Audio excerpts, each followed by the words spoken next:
Hello बच्चों, जैसा आप जानते हो CAPF का नोटिफिकेशन आज आ गया है और अगस्त में एग्ज़ाम है।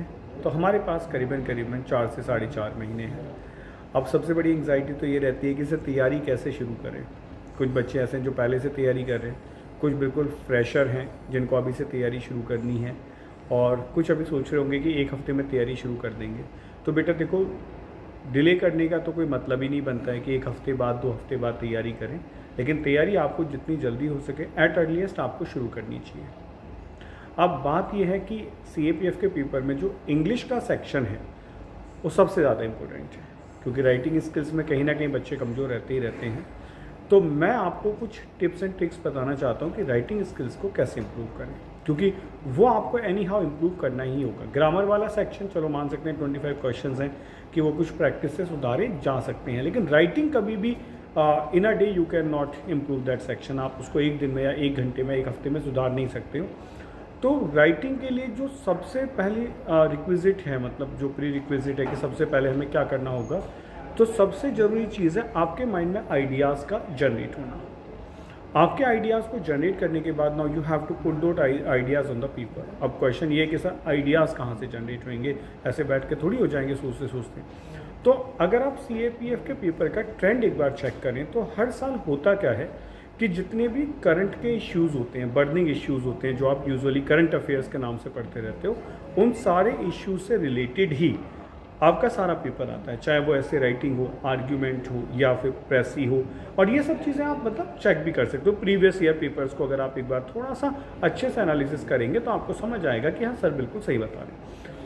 तो सबसे ज़रूरी चीज़ है कि हम जितने भी सारे के सारे बेटा अभी बर्निंग इश्यूज़ हैं, करंट इश्यूज़ हैं, इन सबको पढ़ना शुरू करें, इनको गूगल करें, इनके बारे में बहुत अच्छे से इंफॉर्मेशन कलेक्ट करें। तो मैं आपको इंग्लिश में सेलेक्ट करता हूँ इन चीज़ों को कवर करने के लिए कि आप डेली 1 से 2 घंटा अपने रीडिंग इम्प्रूवमेंट पे दें। आप उसमें न्यूज़पेपर पढ़ सकते हो, आप गूगल के कुछ अच्छे एडिटोरियल साइट्स पढ़ सकते हो, मतलब अच्छा मटेरियल आप पढ़ें जहाँ आपको ये पता हो कि ऑथेंटिक सोर्स है और जो फैक्ट्स वहाँ लिखे गए हैं वो फैक्ट्स सही हैं। ऐसा ना हो कि फैक्ट्स ही हमारे गलत हो जाएं, क्योंकि फैक्ट्स बहुत अच्छा रोल प्ले करता है। और उसके बाद बेटा इवनिंग में आपको एक हैबिट बनानी है। आज से इस हैबिट को बनाएं कि आप करीबन 1 पेज यानी कि करीबन 100 वर्ड्स आप मान लें, आप कुछ भी लिखें, वॉट एवर। अब आपका दिमाग चल रहा होगा सर मैं किस बात पे लिखूं, तो मैं आपको ये बताऊं कि इसको आप ऐसे समझो कि आपने जो भी आज सुबह से लेकर शाम तक पढ़ा है, तो you have your analysis over there. कुछ ना कुछ तो एनालिसिस होगा ना उसको लेके कि मानो अभी लॉकडाउन ही चल रहा है तो होने वाला है, तो आपका एनालिसिस क्या कहता है, एजुकेशन पे स्टूडेंट्स का क्या इफेक्ट पड़ेगा, ये आपका खुद का एनालिसिस क्या कहता है। ठीक है, अगर आप इनके साथ में कुछ फैक्ट्स को सप्लीमेंट कर सकते हो जो आपने दिन में पढ़ा है तो बेटर होगा। ठीक है, वो समझो कि ब्रेड के ऊपर आपने बटर लगाने वाली बात है।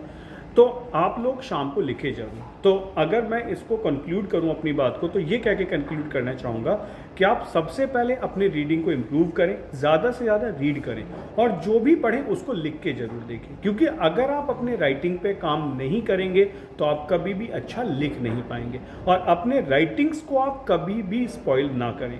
Just have a proper register, day 1 लिखें, डेट डालें और जो आपने लिखा उसको लिखो। बाई चैलेंज यू ऑल कि आप 10 दिन बाद जब पहले दिन की अपनी राइटिंग पढ़ेंगे तो आपको समझ आ जाएगा कि आपने कैसे गलत लिखा था और उसको और बेटर कैसे कर सकते हैं। ठीक है, तो बिना देर किए अपनी तैयारी शुरू करें। जय हिंद।